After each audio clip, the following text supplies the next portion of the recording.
The story of what became known as the heist of the century took place in a French bank named Société Générale, one of France's most prestigious financial institutions, known for its secure vaults and impeccable reputation. Located in Nice, a picturesque city nestled along the French Riviera, this bank was trusted by thousands to safeguard their wealth: cash, jewelry, gold, and precious heirlooms, all secured within a state-of-the-art vault considered impregnable.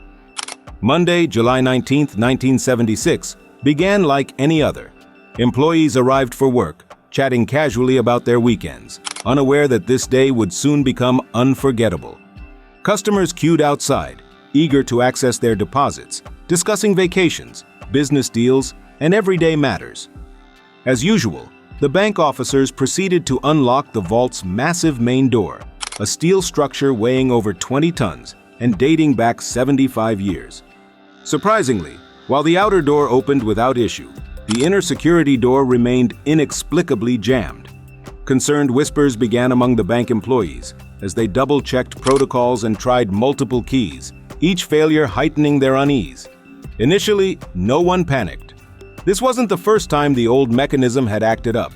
The bank promptly summoned technicians from the vault's manufacturing company. Soon enough, experts arrived and examined the lock meticulously. They confirmed the lock itself functioned perfectly, but the door wouldn't budge. More puzzling, there were no signs of forced entry. As the situation progressed, the technicians grew increasingly baffled. They brought in specialized tools designed to detect even the slightest internal jams or obstructions. Employees watched anxiously, murmuring quietly about possible explanations, while technicians ran repeated diagnostics and checked every conceivable mechanical failure, but each attempt brought them no closer to solving the mystery. Outside, customers grew increasingly restless. The atmosphere turned anxious as they demanded answers. Inside, the technicians continued fruitlessly working to unlock the mystery. After hours of futile attempts, a bold decision was made: to drill into the vault from its side, to understand what blocked the door from within. By mid-afternoon, workers created a small opening in the vault's wall. Peering through this hole, the unbelievable truth emerged. The vault had been robbed. In a state of shock, the bank's director immediately called the police. Within minutes, Nice's top law enforcement officers flooded the premises, accompanied by forensic experts, photographers, and crime scene analysts. Entering through the enlarged hole, detectives were met by a surreal scene. 400 of the vault's 4,000 safety deposit boxes had been expertly opened, emptied of cash, gold, jewelry, and securities worth approximately $10 million. The loot appeared to have been selected carefully, as if the robbers knew which boxes held the most value. Papers, dust, and opened compartments lay scattered across the floor, adding to the chaos. Astonishingly, painted prominently on one wall in bold black letters, was a curious message: without weapons, without violence, and without hate. This mysterious slogan not only intrigued the police, but also left a psychological imprint on everyone present, raising more questions than answers. Investigators quickly discovered the robbers' entry point, a carefully excavated tunnel connecting the vault directly to Nice's underground sewer network. The tunnel was equipped with ventilation tubes, extensive electrical cabling, and empty gas cylinders used for welding torches. Clearly, this meticulous operation had taken months to orchestrate. Dubbed the largest bank robbery in history, the case instantly attracted intense media coverage, earning its title, the Heist of the Century. Société Générale offered a substantial reward for information leading to arrests. French authorities launched an exhaustive investigation, interviewing thousands: bank employees, customers, maintenance workers, and nearby residents. Suspicion quickly fell upon a notorious gang known as the Sewer Rats, infamous for employing sewers in their crimes. Investigators had long been aware of their tactics, which typically involved intricate underground navigation and discreet entry points. Surveillance operations were expanded, and plainclothes officers were deployed near banks and pawn shops. Soon, their efforts began to pay off. In October, 2 suspects attempted to sell stolen gold ingots at a local bank, unaware their serial numbers had been flagged and entered into a national database. Bank staff immediately alerted authorities, and police swiftly apprehended the duo. Interrogations began at once, with detectives hoping to pressure them into revealing the mastermind behind the audacious crime.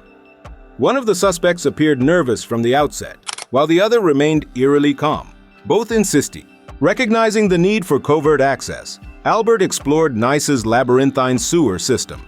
After weeks navigating the foul-smelling tunnels, armed only with a cigar to combat the stench, he obtained official sewer maps from City Hall by posing as a contractor. With precise maps, Albert pinpointed the ideal spot for tunneling beneath one of Nice's busiest avenues, directly into the bank.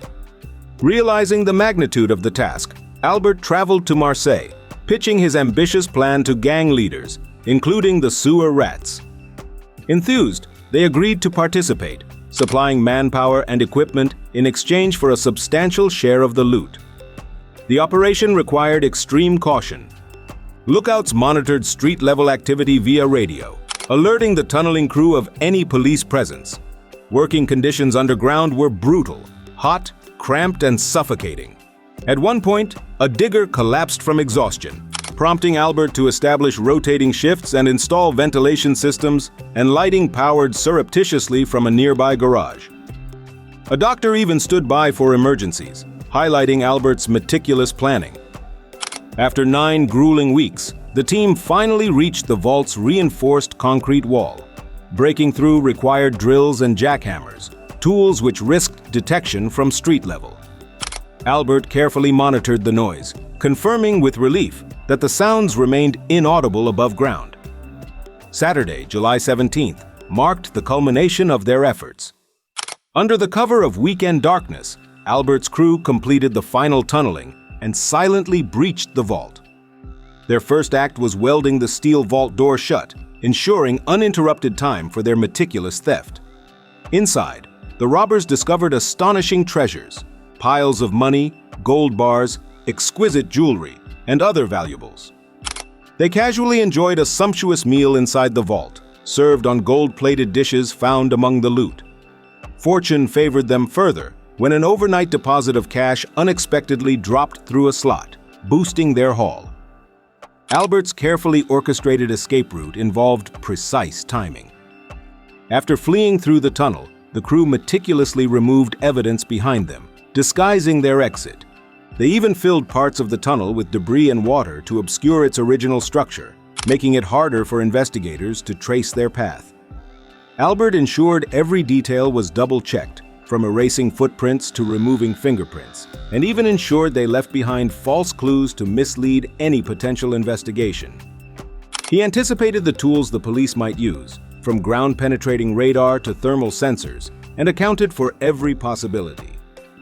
It was a flawless execution of an escape strategy, polished to perfection over months of planning.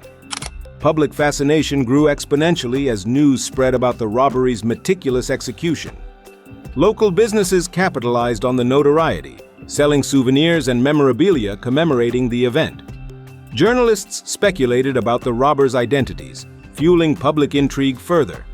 Even today, Nice residents share anecdotes passed down through generations, keeping the legend alive.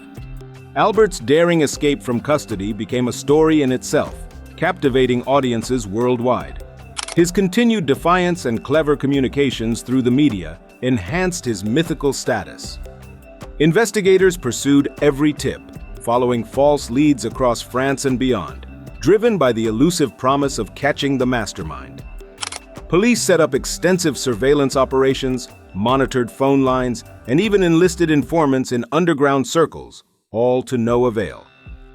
Albert cleverly evaded every attempt at capture, occasionally sending cryptic postcards from exotic locations, further taunting authorities. His ability to remain hidden, despite international cooperation among law enforcement agencies, turned him into an enigmatic figure, revered by some and reviled by others.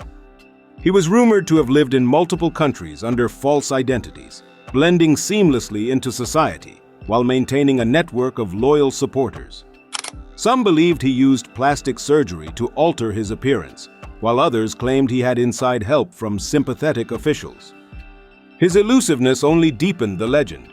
making him a subject of admiration among anti-establishment circles and an obsession for the police. Every few years, a new theory would emerge, reigniting public interest in the case, but Albert was always one step ahead. Albert's story resonated culturally, inspiring movies, documentaries, and literature. His legacy endures not just as a criminal, but as a symbol of ingenuity and rebellion against authority, embodying a certain romanticism that continues to captivate imaginations around the globe.